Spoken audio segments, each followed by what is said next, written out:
This channel does not promote any violent, harmful, or illegal activities. All content provided by this channel is meant for an educational purpose only. বাহ এবার হয়েছে স্বাদ। হ্যাঁ, অপূর্ব স্বাদ। এমডিএচ এর চাঙ্কি চাট মশলা জীবনে আসল স্বাদ জাগলো। আসল মশলা এসএস এমডিএচ। আইসিকে কদর্য হুমকি অনুব্রতর বিরুদ্ধে পুলিশের তদন্ত রিপোর্টে খুশি নয় জাতীয় মহিলা কমিশন। আইসির অভিযোগের ভিত্তিতে অনুব্রতর বিরুদ্ধে তদন্ত শুরু হয়েছে।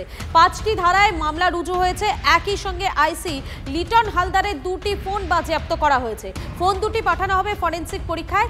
জাতীয় মহিলা কমিশনে পুলিশের জমা রিপোর্টে উল্লেখ রয়েছে। আমরা এগুলোর জন্য মানডেতে আমাদের চেয়ারপারসন বিজয়া রাহাতকার ম্যাডামের সঙ্গে আমি মিটিং করব আমাদের কমিশনের, এবং সেখানে ডিসিশন হবে আমাদের নেক্সট স্টেপ অফ অ্যাকশন কি হবে, আমরা কিভাবে ওনাদের লিখবো এবং কোন কোন জায়গায় আমরা স্যাটিসফাই নই, সেকশন শুধু নয় ইনভেস্টিগেশন পার্টি অলসো। তো সেগুলো ডিসিশনের পরে আমরা মানডেতে আবার আমরা এটা নিয়ে ভাবনা চিন্তা কাজকর্মগুলো শুরু হবে।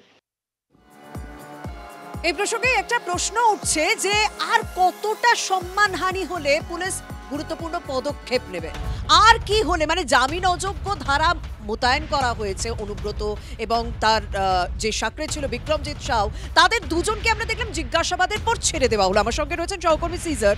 সত্যি আর কি হলে পুলিশ কোনো রকম কড়া পদক্ষেপ নেবে? সেটাই কিন্তু এখন সব থেকে বড় প্রশ্ন, কারণ পুলিশ বিক্রমজিতের ক্ষেত্রেও সেখানে কিন্তু তার যে অভিযোগপত্র সেই সুমোটো এফআইআরও কিন্তু অভিযোগ করা হয়েছে পুলিশের মর্যাদাহানি হয়েছে, উর্দির মর্যাদাহানি হয়েছে। আর অনুব্রতর কথা তো ছাড়ই, অনুব্রত যে ভাষায়, যে কদর্য ভাষায় তিনি কথা বলেছেন, সেই জায়গায় তারপরেও একাধিক জামিন অযোগ্য ধারায় মামলার পরও দুজনের ক্ষেত্রেই দেখা গেল তাদের ডাকা হলো, নামকা ওয়াস্তে তাদের জিজ্ঞাসাবাদ করা হলো এবং তারপর তারা বাড়ি চলে গেলেন।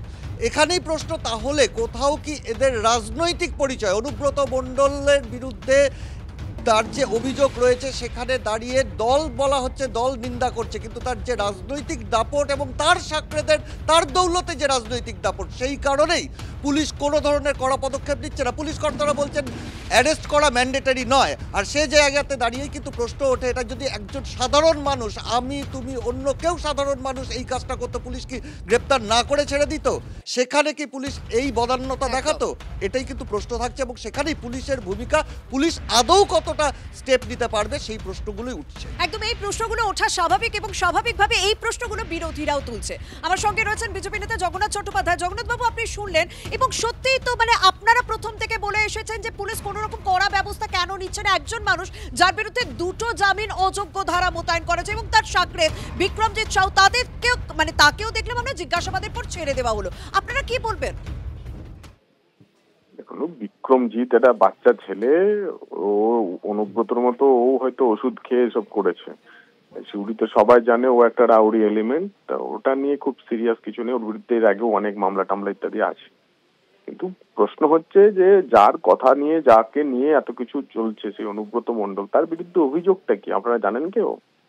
এখনো পুলিশের এফআইআর যে লেখা হয়েছে বলে পুলিশ সুপার জানিয়েছিলেন, সেই এফআইআর এর কন্টেন্ট কি, কে অভিযোগ জানিয়েছে? সুমোটো যে মামলা করা হয়েছে, কে অভিযোগ জানিয়েছে? ভারতীয় জনতা পার্টির মহিলা কার্যকর্তারা পশ্চিমবঙ্গের সবকটি থানায় গিয়ে ওই মহিলা অসম্মান নিয়ে এবং যেভাবে পুলিশের উপর হুমকি দেওয়া হয়েছে তা নিয়ে অভিযোগ জানিয়ে এফআইআর দায়ের করতে বলেছিল। আমাদের কাছে যা খবর, প্রত্যেকটি অভিযোগ জিডি এন্ট্রি করে রাখা হয়েছে, একটিও এফআইআর করা হয়নি। এই জায়গাটা আমি একটুখানি জগন্নাথবাবু আপনাকে বলতে পারি যে অনুব্রত বিরুদ্ধে এফআইআর এ যৌন নিপীড়নের অভিযোগ রয়েছে। বিএনএস 75 অনুযায়ী কিন্তু সাজা হতে পারে ন্যূনতম 3 বছরের কারাদণ্ড। তবুও কোনো রকম স্টেপ নেওয়া হলো না পুলিশের পক্ষ থেকে। এটা আপনার কথার উপর আমি বিশ্বাস করছি না, তার কারণ এফআইআরটি পুলিশ এখনো পাবলিশ করেনি। ঠিক যেভাবে মুর্শিদাবাদ দাঙ্গায় ধুলিয়ান বেদবনার ওই 15 দিনের কোনো এফআইআর পাবলিশ করা হয়নি, অথচ বিএনএস এর আইন অনুযায়ী 24 ঘন্টার মধ্যে এফআইআর তৈরি এফআইআর ফাইলিং হওয়ার 24 ঘন্টার মধ্যে ওয়েবসাইটে তুলে দিতে হয়। আপনারা দেখবেন 250 নম্বর বোলপুর পিএস এর এফআইআরটি এখনো পর্যন্ত ওয়েবসাইটে দেওয়া হয়নি। তাতেই বোঝা যাচ্ছে যে কারোর বিরুদ্ধে এফআইআরটাও পাবলিশ করতে যে ভয় পায়, সে কিসের জিজ্ঞাসাবাদ করবে, কিসের অ্যারেস্ট করবে? এবং এটাই হচ্ছে পশ্চিমবঙ্গ পুলিশ অশোক স্তম্ভ ছেড়ে জোড়াফুল ছাপ নিয়ে নিয়েছে। চটি চাটতে চাটতে চাটতে এখন এদের চটি সম্পূর্ণ গিলে ফেলা অবস্থা। বেশ, ধন্যবাদ।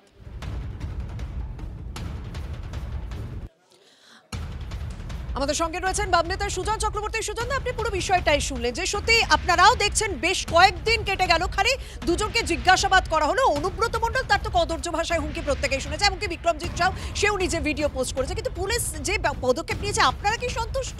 কিভাবে কি বলবেন? পশ্চিমবাংলার কোনো সংবেদনশীল সাধারণ মানুষ, রুচি সম্পন্ন কোনো মানুষ কি সন্তুষ্ট? কেউ কি হতে পারে? আমি বলছি তৃণমূলের সমর্থক কর্মী যারা, তারাও কি সন্তুষ্ট? তারা যখন নিজেকে আইসির চেয়ারে বসিয়ে দেখছেন যে কিরকম কদর্য ভাষা এমনকি স্ত্রী মাদের সম্পর্কে বলা হচ্ছে, সেই রকম জায়গায় দাঁড়িয়ে কোনো তৃণমূলের নেতা, কোনো তৃণমূলের কর্মী সমর্থক তারা কি খুশি হতে পারেন? একমাত্র পুলিশ মন্ত্রীকে খুশি করানোর জন্য যার যতটুকু খুশি হতে হয় সে ততটুকু খুশি, তার চাইতে বাড়তি কিছু হয় না, হতে পারে না। প্লাস আবার ওই বিপদ তারণ নাকি একজন বিজেপির, একে তো তৃণমূল, তার সঙ্গে বিপদ তারণ বিজেপি, সে হচ্ছে অনুব্রতর সঙ্গী। ফলে এদিকে তৃণমূল, ওদিকে বিজেপির দুয়ে সঙ্গী হলে তো একেবারে পোয়াবারও সাত খুন বাপ। বেশ, অনেক ধন্যবাদ।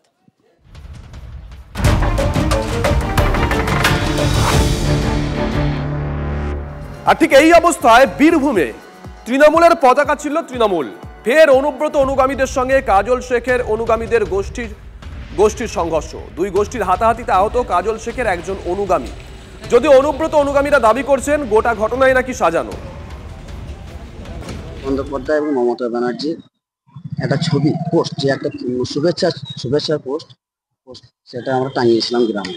বকুলের লোক যারা বলছে, বকুলের লোক তারা হচ্ছে বিজেপির দালাল, তো তারা ওইটা কালকে রাত্রে 8টার সময় ছিঁড়ে ফেলে দেয়। কোনো কথা বলে বুকে প্রথমে একটা মেরে দিলে ঘুষি, বাসে করে পায়ে ফটাম করে বেরিয়েছে। আমি গাড়িতে চেপে আসি, আমি তারপরে গাড়ি থেকে নেমে গেলাম, নামানোর পরে একজন কোমরে বেড়ে যায়, মেডিকেল হসপিটালে এলাম।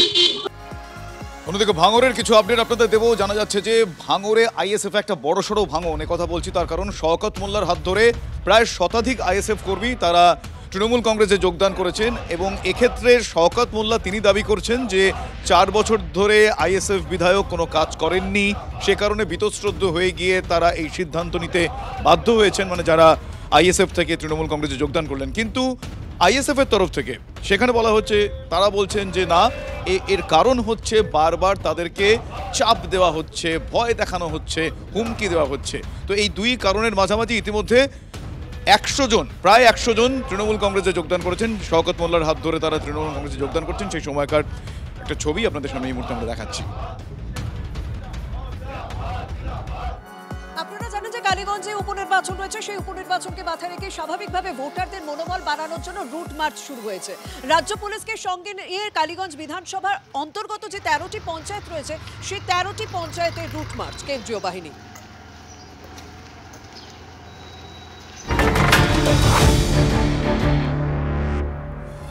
এদিকে ভোট যত এগিয়ে আসছে বোমা বাড়ছে বীরভূমে। এবার রামপুরহাটে মাঠের পাশ থেকে বস্তা ভর্তি বোমা উদ্ধার, প্রায় 20টি তাজা বোমা উদ্ধার করেছে পুলিশ। এলাকায় ব্যারিকেড দিয়ে ঘিরে রাখা হয়েছে পুলিশের তরফ থেকে। ঘটনাস্থলে ইতিমধ্যেই পৌঁছেছে বম স্কোয়াড। আপনাদেরকে সেই ছবি আমরা দেখাবো, বীরভূমের ছবি আপনাদেরকে আমরা দেখাবো। রামপুরহাটের ছবি, মাঠের পাশ থেকে বস্তা ভর্তি বোমা উদ্ধার হয়েছে, প্রায় 20টি তাজা বোমা উদ্ধার করেছে পুলিশ। ছবিটা একবার দেখুন। এলাকায় ইতিমধ্যেই ব্যারিকেড করে দেওয়া হয়েছে, ঘটনাস্থলে পৌঁছেছে বম স্কোয়াড।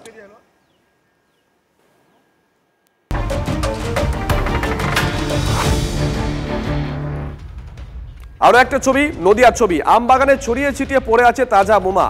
আতঙ্কে নদিয়ার শান্তিপুরের মিল মাঠ এলাকার বাসিন্দারা। আজ সকালে বাগানে আম পাড়ছিলেন কয়েকজন, তারাই দেখতে পান এই বোমাগুলো। ঘটনাস্থলে পুলিশ এসে বোমাগুলোকে উদ্ধার করে। কোথা থেকে এত বোমা এলো, কে রেখেছিল, কি উদ্দেশ্যে রেখেছিল তা খতিয়ে দেখছে পুলিশ।